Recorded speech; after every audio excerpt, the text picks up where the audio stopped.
पाक कलाम से आज हम पढ़ेंगे अमाल की किताब 26 बाब पहली आयत से। पालूस अगरपा के सामने अपनी सफाई पेश करता है। अगरपा ने पालूस से कहा, तुझे अपने बोलने की इजाज़त है। पालूस हाथ बढ़ाकर अपना जवाब यूँ पेश करने लगा, ए अगरपा बादशाह, जितनी बातों की यहूदी मुझ पर नालिश करते हैं, आज तेरे सामने उनकी जवाबदेही करना अपनी खुशनसीबी जानता हूँ, ख़ासकर इसलिए कि तू यहूदियों की सब रस्मों और मसलों से वाकिफ़ है। बस मैं मिन्नत करता हूँ कि तहम्मुल से मेरी सुन ले। सब यहूदी जानते हैं कि अपनी कौम के दरमियान और यरूशलेम में शुरू जवानी से मेरा चाल चलन कैसा रहा, चूँकि वो शुरू से मुझे जानते हैं। अगर चाहें तो गवाह हो सकते हैं कि मैं फरीसी होकर अपने दीन के सबसे ज़्यादा पाबंद मज़हब फ़िक़े की तरह ज़िंदगी गुजारता था, और अब उस वादे की उम्मीद के सबब से मुझ पर मुकदमा हो रहा है कि जो खुदा ने हमारे बाप दादा से किया था, उसी वादा के पूरे होने की उम्मीद पर हमारे 12 के 12 कबीले दिलो जान से रात दिन इबादत किया करते हैं। इसी उम्मीद के सबब से ऐ बादशाह, यहूदी मुझ पर नालिश करते हैं।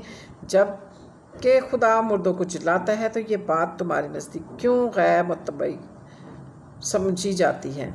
मैं ने भी समझा था कि यीशु नासरी के नाम की तरह तरह से मुखालफत करना मुझ पर फ़र्ज़ है।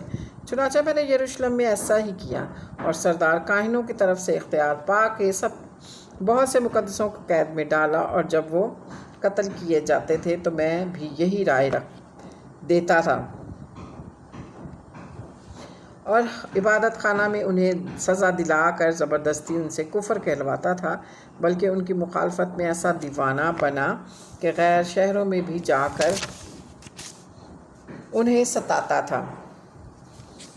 पालूस अपने ईमान लाने का बयान करता। इसी हाल में सरदार काहिनों से इख्तियार और परवाने लेकर दमिश्क को जाता था, तो ए बादशाह, मैंने दोपहर के वक्त राह में ये देखा कि सूरज के नूर से ज़्यादा एक नूर आसमान से मेरे और मेरे हम सफ़रों के गिरदा गिर्द आ चमका।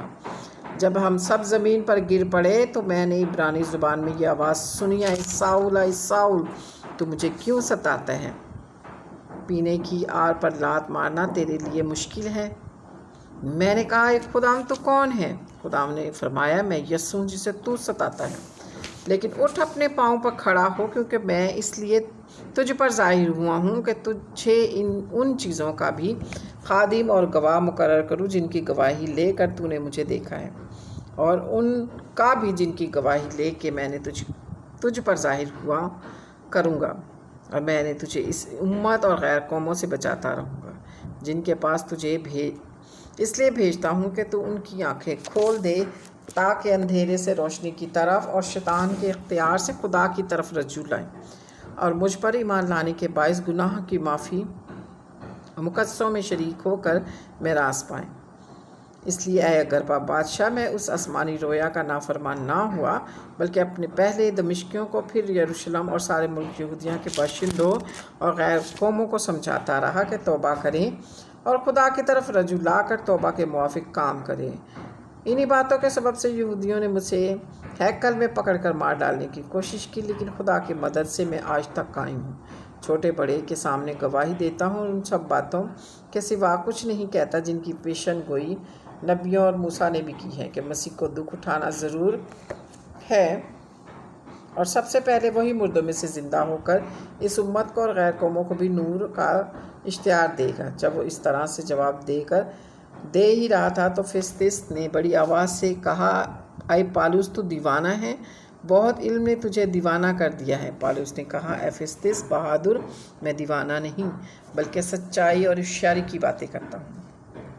चुनांचे बादशाह जिसे मैं दिलेराना कलाम करता था, ये बातें जानता है, और मुझे यकीन है कि इन बातों में से उससे छुपी नहीं, क्योंकि ये माजा कहीं कोने में नहीं हुआ। ऐ अगरपा बादशाह, क्या तू नबियों का यकीन करता है? मैं जानता हूँ कि तू यकीन करता है। अगरपा ने पालूस से कहा, तू थोड़ी सी ही नसीहत करके मुझे मसीही कर लेना चाहता है? पालूस ने कहा, मैं तो खुदा से चाहता हूँ कि थोड़ी नसीहत से या बहुत से, सिर्फ तू ही नहीं बल्कि जितने लोग आज मेरी सुनते हैं मेरी मानिंद हो जाएं, सिवाय इन जंजीरों के। तब बादशाह और हाकिम और बनीके और उनके हमनशीन उठ खड़े हुए और अलग जाकर एक दूसरे से बातें करने लगे। کہ یہ آدمی ایسا تو کچھ نہیں کرتا جو قتل یا قید کے لائق ہو۔ اگر بانفسٹس سے کہا اگر یہ آدمی کیسر کے ہاں اپیل نہ کرتا تو چھوٹ سکتا تھا۔ پاک کلام کے پڑھے اور سنے جانے پر